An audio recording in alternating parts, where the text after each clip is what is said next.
এভাবে বান পরোটা কখনো বানিয়েছেন বা খেয়েছেন? যদি না খেয়ে থাকেন তাহলে আজই বানিয়ে ফেলুন।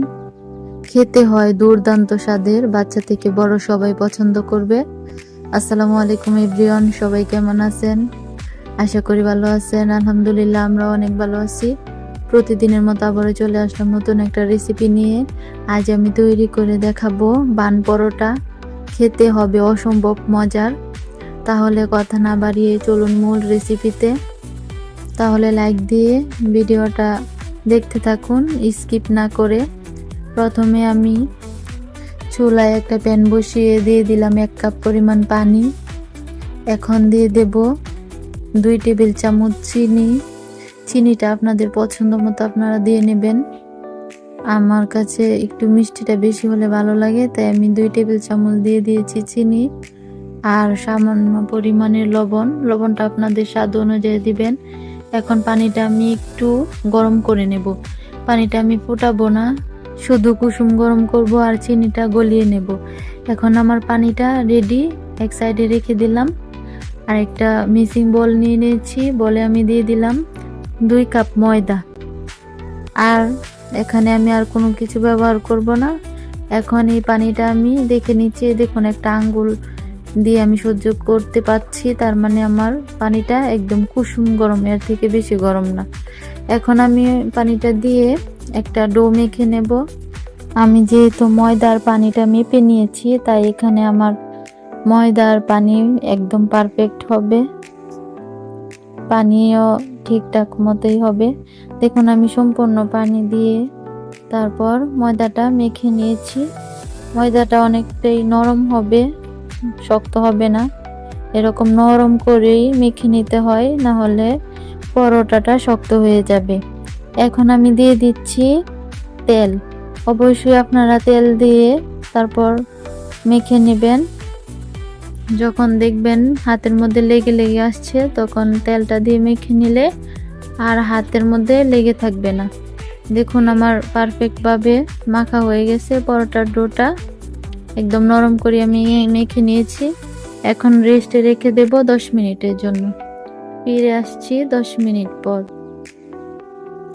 দেখুন 10 মিনিটে আমার ডোটা অনেকটাই আরো নরম হয়ে গেছে, একদম সফট হয়ে গেছে। এখন আবারও আমি একটু মথে নিচ্ছি।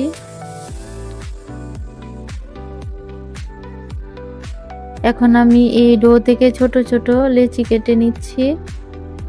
আমি মিডিয়াম সাইজ করে লেচিগুলো কেটে নিচ্ছি এই বান পরোটাটা বানানোর জন্য।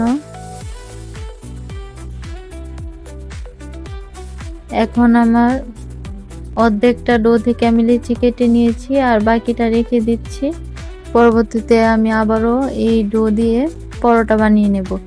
এখন আমি একটা বোর্ডের উপর কিছুটা তেল লাগিয়ে নিচ্ছি, যাতে করে রুটিটা বেলার সময় লেগে না যায়। এখন আমি একটা করে লিচি নিয়ে খুব পাতলা করে আমি রুটি বেলে নেব। এর আগে আমি একটু তেল দিয়ে দিচ্ছি উপরে, যাতে লেগে না যায়, যেহেতু ডোটা অনেক নরম। একদম পাতলা করে বেলে নিতে হবে যতটা সম্ভব। দেখুন আমি খুব পাতলা করে বেলে নিয়েছি। একটু উবড়ো থুবড়ো হলে সমস্যা নেই, কারণ এটা আমি পরবর্তীতে ভেঙে নেব। উপরে আবারও একটু তেল আমি লাগিয়ে নিচ্ছি, আর কিছুটা ময়দা ছিটিয়ে দিচ্ছি, যাতে করে পরোটা বানানোর পর লেয়ারগুলো বোঝা যায়। এখন আমি একটা সাইড ধরে পরোটাটা উঠিয়ে নিচ্ছি।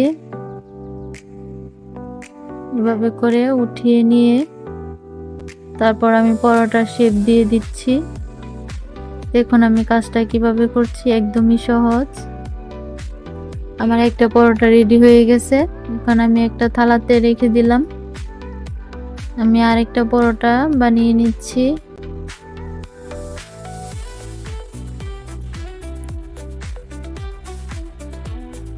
আপনাদের বোঝার সুবিধার্থে আমি আরেকটা পরোটা বানিয়ে দেখাচ্ছি। প্রথমে পরোটাটা বেলে তারপর উপরে একটু তেল লাগিয়ে নিতে হবে, তারপর আবার একটু ময়দা ছিটিয়ে দিতে হবে। এখন একটা সাইড ধরে তুলে নিতে হবে। এখন ঘুরিয়ে নিলেই পরোটা রেডি। এভাবে আমি সবগুলো পরোটা বানিয়ে নেব। দেখুন এখানে আমি সবগুলো পরোটা বানিয়ে নিয়েছি। এখন আমি চুলায় চলে যাব ভাজতে। চুলায় আমি একটা প্যান বসিয়ে দিয়েছি আর সামান্য পরিমাণে তেল দিয়ে দিয়েছি। একদম কম তেলেই এই পরোটাগুলো ভাজা হয়। এখন একে একে পরোটাগুলো দিয়ে দিচ্ছি। এখন ঢাকনা দিয়ে ঢেকে কিছুক্ষণ অপেক্ষা করব। এই সময় চুলার আঁচটা কম লোতে রাখতে হবে। দেখুন আমার পরোটার একটা সেট হয়ে গেছে। এখন উল্টিয়ে দিচ্ছি। উল্টিয়ে দেওয়ার পর চুলার আঁচটা একটু বাড়িয়ে দিবেন, না হলে বেশি মুচমুচে হয়ে যাবে। এখন আমি চুলার আঁচটা একটু বাড়িয়ে দিয়ে তারপর পরোটাগুলো ভেজে নেব। দেখুন আমার পরোটাগুলো ভাজা হয়ে গেছে, খুব সুন্দর একটা কালার চলে এসেছে। এখন আমি নামিয়ে নিচ্ছি। আমি আবারও দিয়ে দিচ্ছি বাকি পরোটাগুলো। এভাবে আমি সবগুলো পরোটা ভেজে নিয়েছি। দেখুন পরোটাগুলো দেখতে কত লোভনীয় লাগছে।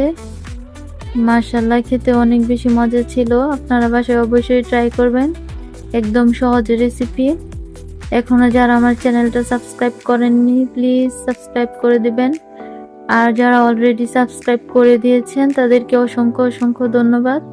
এতক্ষণ যারা আমার সাথে থেকে আমার পুরো ভিডিওটা দেখেছেন তাদেরকে অসংখ্য অসংখ্য ধন্যবাদ। আজকের মতো এখানেই বিদায় নিচ্ছি। দেখা হবে পরের ভিডিওতে। ততক্ষণ সবাই ভালো থাকেন, সুস্থ থাকেন, নিরাপদে থাকেন। আল্লাহ হাফেজ।